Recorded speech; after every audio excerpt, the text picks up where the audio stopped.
Pour que Dieu fasse des grandes choses, il faut se sanctifier. Ça signifie quoi? Se mettre à part.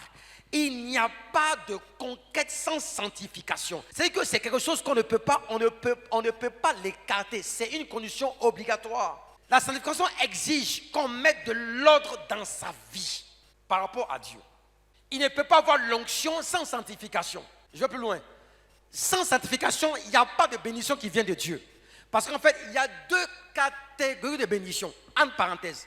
Satan donne ce qu'on peut appeler apparemment bénédiction, mais ce n'est pas des bénédictions en réalité. Satan donne le pouvoir, il donne la richesse, il donne la gloire. Par la désobéissance d'Adam, Satan a pris le contrôle du monde. Et vous voyez que ceux qui sont les plus riches du monde ne sont pas forcément des croyants. Donc il faut bien comprendre. Des fois on coupe pour dire Dieu, bénis-moi, bénis-moi. Satan peut te donner l'argent. Satan donne l'argent, il donne la gloire, il donne des voitures, il donne des maisons, il donne des avions, il donne des bateaux, il donne des femmes. Donc si à l'église ta préoccupation c'est d'avoir une bénédiction matérielle, ta place n'est pas ici. Satan peut donner ça. Une jeune fille peut donner son corps à un homme qui a l'argent, elle peut très bien vivre. On appelle ça comment? Bon voilà, moi-même on sait que je ne connais pas ça. La Chouka t'a dit. Donc si c'est pour ça que tu viens à l'église, tu t'es trompé d'adresse, il faut aller ailleurs. Non, c'est d'abord ta communion avec Dieu. Et tu viens à l'église pour servir Dieu, le suivre, marcher avec lui et marcher dans la sanctification. Il faut dire Amen. Si on ne te prêche pas ça, on te prêche un faux évangile, un évangile commercial. Car Satan peut le faire. On ne peut pas plaire à Dieu si on vit comme on veut. Ça ne marche pas. Dans cette église, les gens sont dans l'impudicité, dans l'adultère. Tu viens si tu chantes ou tu fais semblant d'être à l'église. Mais tu vis mal. Ce qui te faut, ce n'est pas la bénédiction. Hein. Ce qui te faut, c'est la sanctification. Voilà, là, les amis ont diminué bien même. Tu peux pas dans une église, vivre comme tu veux et dire à Dieu, bénis-moi. Ça ne marche pas. Jésus dit, séparons-nous. Sanctifier signifie se séparer. On se sanctifie en mettant de l'ordre dans sa vie.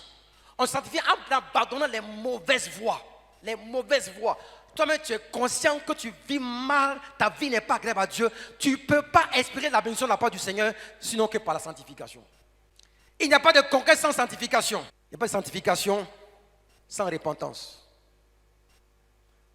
Pour se sanctifier, il faut la repentance.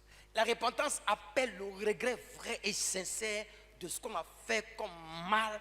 On renonce à ça. Je me suis trompé volontairement ou involontairement. Je vis mal. J'en suis conscient. Pardonne-moi. Je ne cherche pas à me justifier. Sanctification par rapport à la bouche. Par rapport à la bouche. Regardez comment on est grossier, comment on parle mal, comment on insulte les gens. Tu ne peux pas avoir la bénédiction de Dieu si tu es grossier, tu injures les gens, tu les maudis. Ça ne marche pas. Sanctification par rapport au caractère. Des fois, on a un caractère agressif. On ne sait pas se contrôler. On dit non, c'est mon caractère. Ton caractère a besoin d'être sanctifié, d'être purifié. Il faut dire Amen. Sanctification par rapport aux yeux. Et ça, c'est un gros péché aujourd'hui. Auparavant, les gens partaient dans les vidéothèques pour regarder les films pornographiques. Aujourd'hui, c'est avec le portable. Il est assis là, il peut regarder tout. Je sais de quoi je parle. Les enfants qui ont 12, 13 ans sont contents avec les films pornographiques. Direct. Toi, tu es dedans aussi. Et tu ne peux pas avoir tes yeux sur les films pornographiques et des choses bizarres et puis dire à Dieu de te bénir. Ça ne marche pas. Tu parles de quel Dieu même? Écoutez, soyons sérieux. Tu ne peux pas être dans ce genre de choses et dire à Dieu bénis-moi. Ça ne marche pas.